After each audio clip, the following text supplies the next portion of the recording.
Okay, so what if every single heartbreak wasn't really a failure, but a step in some kind of strange and powerful experiment? Today, we're going to dive into a story that asks exactly that, using the ancient art of alchemy as this incredible metaphor for love. We're going to follow our protagonist, a man who truly believes he can transform himself by being burned in the furnace of passion. Her beauty radiated and cast a fire upon my days that consumed me. I mean, wow.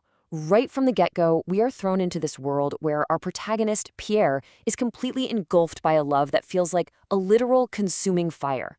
It's a passion that both lights up his world and at the same time kind of burns it all down.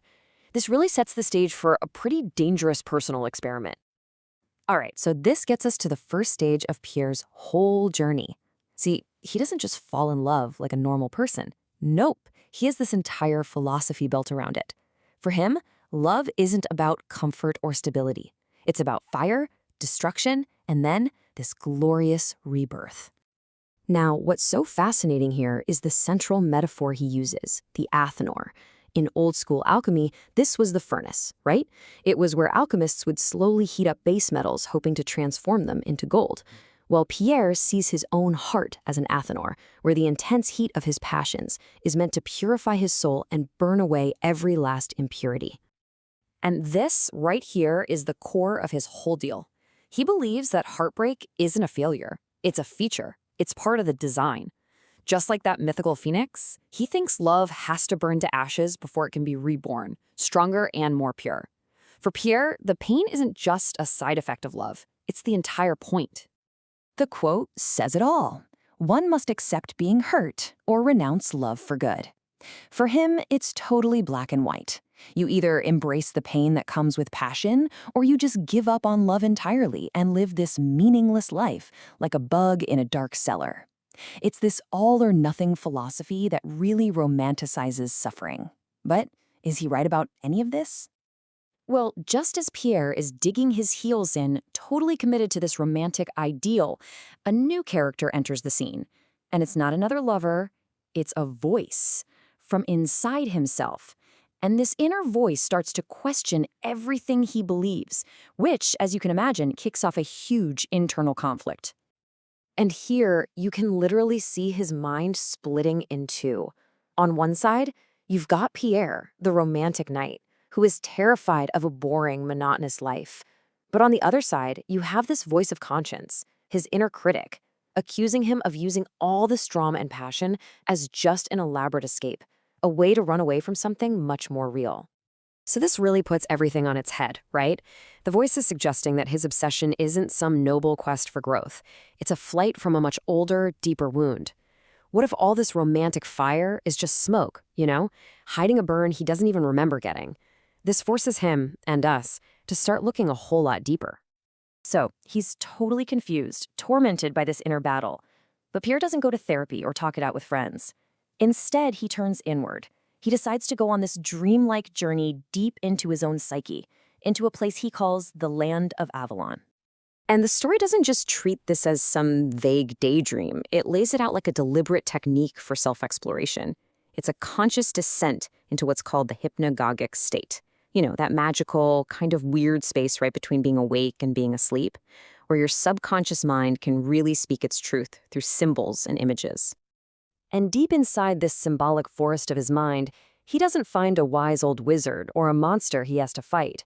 He finds something way more unexpected, a scared little boy, totally lost and terrified by all the whispers in the trees. In this incredible moment of clarity, Pierre realizes he has to become a guide for this child. He opens a book of wisdom and shows the boy an image of a knight facing down a dragon. And this is the great secret he shares. The monster isn't out there. The dragon, it's nothing more than the shadow cast by your own fear.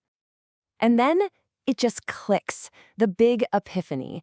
Pierre understands this isn't just a memory of his past self. No, this frightened child is him, right now, in the present. All his adult bravado, his quest for passionate fire, it's all just been a cover for this core of fear he's been carrying around since he was a kid. So he comes back from this inner journey, and he is completely rattled by this discovery. To try and make sense of it all, he seeks out a friend, a psychologist who became a shaman and suddenly finds himself facing a monumental choice. His friend completely validates his experience. She basically says, "Look, you're not going crazy. This is a classic spiritual calling." She tells him that his soul, his deeper self, is urgently trying to shove him onto the path of self-knowledge. The journey's real, and it's happening right now. And then, bam, the call becomes undeniable. A clear, feminine voice, and this time it's not his own conscience, directly asks him if he wants a guide for this journey. I mean, this is that classic moment in every hero's story. The call to adventure has been made, loud and clear. But here's the twist. Pierre freezes. He gets it. He knows the path is real and the opportunity is huge, but the transformation it's asking for feels way too radical, like a leap into the void. And his friend reassures him that on this path, no one is ever forced. He has the absolute freedom to just say no. And in this moment of just profound human hesitation, he makes his choice. He decides to turn away. He makes a conscious decision to ignore all the signs, all the voices, all the invitations from this other world. He refuses the call. So, is that the end of his transformation? Not even close. Because here's the crazy part. Even in refusing the mystical path, Pierre couldn't actually stop the alchemical process. He just changed the nature of his furnace. So instead of shamans and inner voices, Pierre redirects his whole quest. He dives headfirst into depth psychology, especially the work of Carl Jung.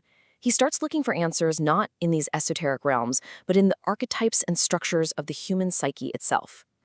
And there, in Jung's writings, he finds this one concept that just unlocks everything for him: hiragami, or the sacred marriage. In both alchemy and Jungian psychology, this is like the ultimate goal. It's the integration of all the opposing forces inside yourself, like your conscious and unconscious minds, to create a whole, unified self. And this is his final, stunning breakthrough. He realizes that all along, his desperate, serial quests for the perfect partner, the perfect external lover, it was all a projection. He wasn't really seeking another person. He was seeking this inner, sacred marriage, this union with the lost parts of himself. And the story wraps up with this beautiful piece of wisdom. Everything he now saw as childish or foolish, all his romantic obsessions, his flights from reality, they weren't failures. They were all necessary steps on the path to this understanding. The alchemy worked, just not in the way he ever expected it to. So it leaves us with this really powerful question to think about in our own lives. I mean, we all have things we run from, passions we use to escape. But what if those escapes, those seemingly wrong turns, aren't actually a flight from ourselves, but just a kind of scenic detour on the long, winding road back to ourselves? What if even our mistakes are part of our own unique alchemy?